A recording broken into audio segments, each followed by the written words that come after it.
50 लाख जो आपने दिया वो मैं भी भूल गया। चेक में 80 और बाकी का 40 cash. It was different. Now the current rate is 14 lakhs. Increment will be on carpet.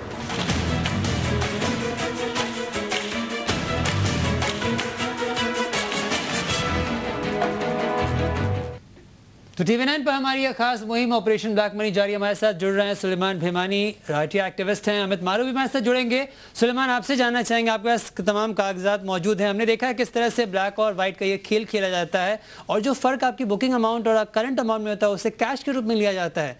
कहाँ तक ये सही है? ये तो बिल्कुल सरासर गलत है। ये इसमें कर्मचारी जो है गवर्नमेंट के और जो कुर्तादारी है सत्ता पक्ष के वो भी शामिल है और ये हमारी इकोनॉमी के लिए भी गलत है। टैक्स चोरी होती है, यानी आम आदमी के ऊपर वो बोझा आता है और सिर्फ गिने चुने 25 बिल्डर जो है वो ही सिर्फ पैसा बनाते हैं, चाहे वो SRA प्रोजेक्ट के नाम पे हो, रिहैब के नाम पे हो, रीडेवलपमेंट के नाम पे हो, जिस तरह से भी हो। ये ब्लैक मनी तो आ ही जाता है 50% से 40%, वो या ना इधर से पकड़ो या घुमा के पकड़ो, वो आपसे ले लेते हैं। सुप्रीम कोर्ट का जजमेंट है कि कार पार्किंग इज फ्री। अब सुप्रीम कोर्ट से तो कोई बड़ा नहीं हो सकता है, लेकिन फिर भी कहीं ना कहीं ये लोग रास्ता निकाल के कार पार्किंग का भी पैसे ग्राहक से ऐंठ लेते हैं।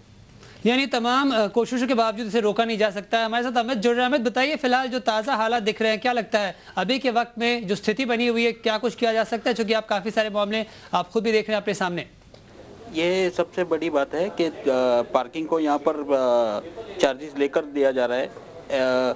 सेक्शन 35(2) जो F है उसके तहत DCR के तहत ये पार्किंग जो होती है वो फ्री देनी होती है और यहाँ पर इसके चार्जेस लिए जा रहे हैं। ये सरासर गलत है और इसके खिलाफ टेनेंट जो खरीद रहे हैं उनको एक फॉर्जरी का केस फाइल करना चाहिए।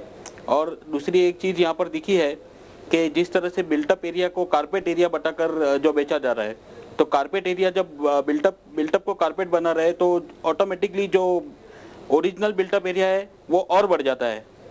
तो इस तरह से जो प्रोजेक्ट के प्लान्स है और दोनों को टैली करके इनके ऊपर एक इकोनॉमिक ऑफेंसिंग में एक केस करना चाहिए, ये मुझे ऐसे लगता है। यानी बिल्डअप को कारपेट बना के बेचा जा रहा है, काफी बड़ा गोरख धंधा है। फिलहाल रुकेंगे एक ब्रेक के लिए, ब्रेक के बाद भी ये चर्चा जारी रहेगी।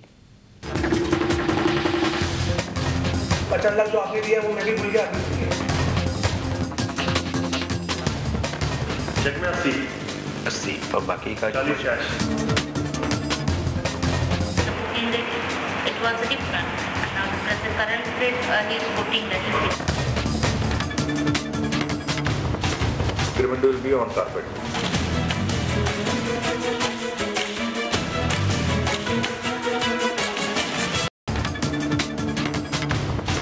Increment will be on carpet.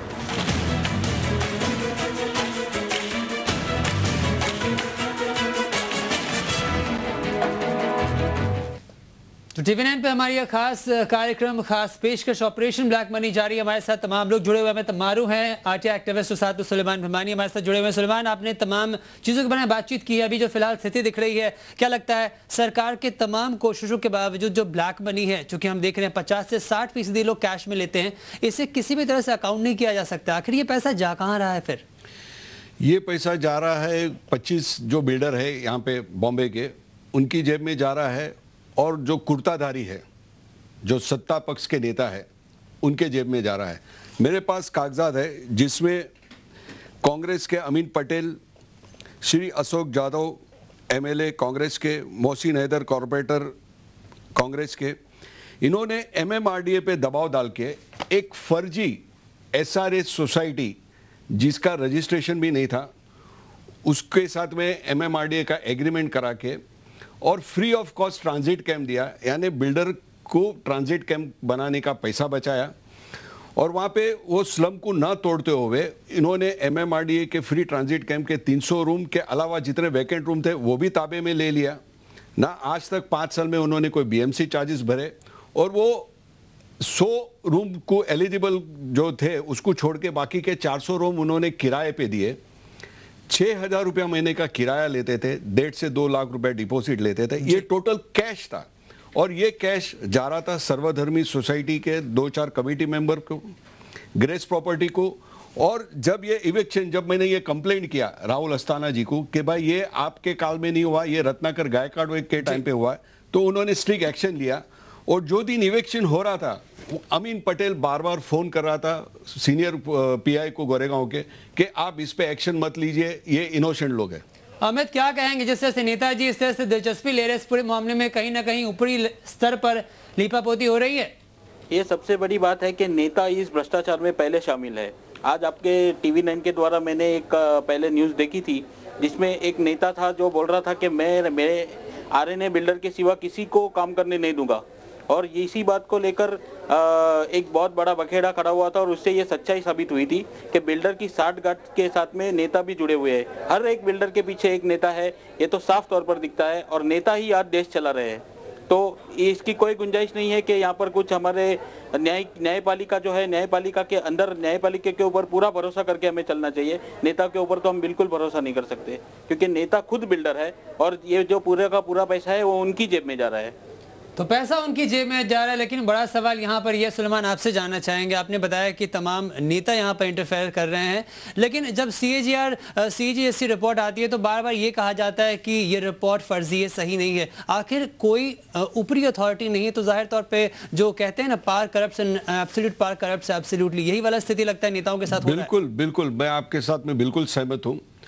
आज पुलिस FIR तक दर्ज नहीं कर रही है। पुलिस को पता है कि ये सर्वधर्मी सोसाइटी के कमेटी मेंबर इसमें इन्वॉल्व है, लेकिन आज करीबन 2 हफ्ता हो गया इवेक्शन करके भी, लेकिन पुलिस ने आज तक उनके ऊपर एक FIR दर्ज नहीं की, क्योंकि ये जितने भी है कमेटी मेंबर वो सत्ताधारी पक्ष के कोई ना कोई कार्यकर्ता है, कोई ना कोई छोटा उनको पक्ष मिला, कोई माइनॉरिटी कम्युनिटी सेल का सेक्रेटरी है, कोई ट्रेजरर है, कोई ना कोई उसी के अंदर इन्वॉल्व है। तो जो नेता वहां बैठे हैं वो अपने कार्यकर्ता को बचाने के लिए जो भी सरकार है, जो गवर्नमेंट अथॉरिटीज है, चाहे पुलिस की हो या MMRD की एजेंसी हो, उस पर इतना दबाव लाती है कि वो ना FIR फाइल कर सकते हैं ना कोई काम कर सकते हैं।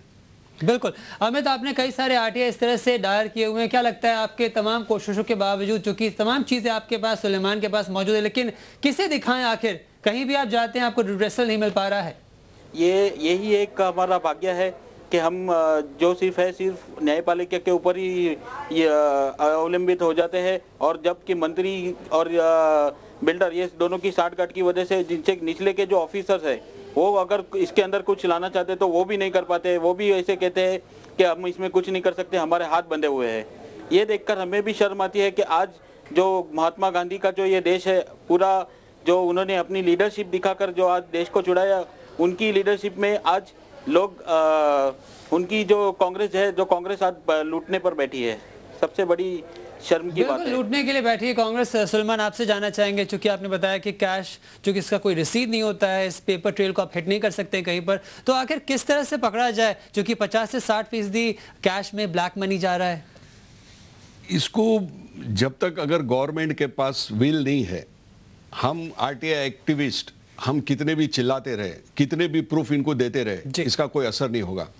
या तो सुप्रीम कोर्ट, हाई कोर्ट, अभी यहाँ पे देखो ये कॉन्टेम्प्ट ऑफ कोर्ट हो गया। सुप्रीम कोर्ट देती है कि कार पार्किंग के पैसे आप नहीं ले सकते हो, फिर भी पैसे बिल्डर ले रहा है, तो it's a contempt of court. यानी हम सुप्रीम कोर्ट की भी जो मान्यता नहीं रखते हैं, तो ये क्यों नहीं रखते हैं? तो उनको कहीं ना कहीं ये पता है कि भाई अगर मुझे कुछ होगा तो मैं नेता को फोन कर दूंगा, वो फलाने को फोन कर देगा, तो मेरे पे ना कोई केस दायर होगा ना मेरे पे कुछ होगा। तो ये जब तक ये डर इनमें से नहीं निकलती है कि जब तक कोई एक्शन नहीं होगा, अगर मेरे केस के अंदर अगर पुलिस FIR फाइल करती है, कमेटी मेंबर को अंदर करती है और CBI जांच करती है कि भाई जब ये इविक्शन हो रहा था तो भाई अमीन पटेल ने गोरेगांव के सीनियर को 50 फोन दिन में क्यों किए? जी बिल्कुल, क्या वजह थी? बिल्कुल तमाम मुद्दे यहाँ पर उठ रहे हैं, लेकिन बड़ा सवाल यह है कि कानून का डर ही नहीं रहेगा इन तमाम बिल्डर्स, डेवलपर्स को, तो आखिर किससे आप इंसाफ की दुहाई लगा सकते हैं? बहुत बहुत शुक्रिया सुलेमान अहमद आपसे हमसे बातचीत करने के लिए। फिलहाल ऑपरेशन ब्लैक मनी में इतना ही। प्रदेश और दुनिया की ताज़ा तरीन खबरों के लिए आप बनी रहे TV9 के साथ।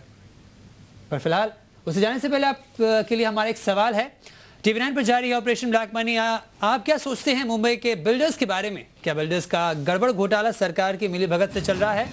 अगर आपका जवाब हाँ है तो टाइप करें BMY। अगर आपका जवाब है नहीं तो टाइप करें BMN और भेज दें 5600-6459 पर।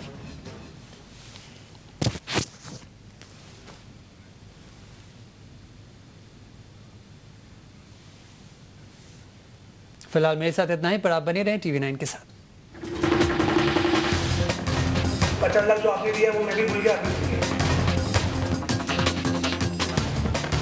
चेक में 80 80 और बाकी का 40 कैश।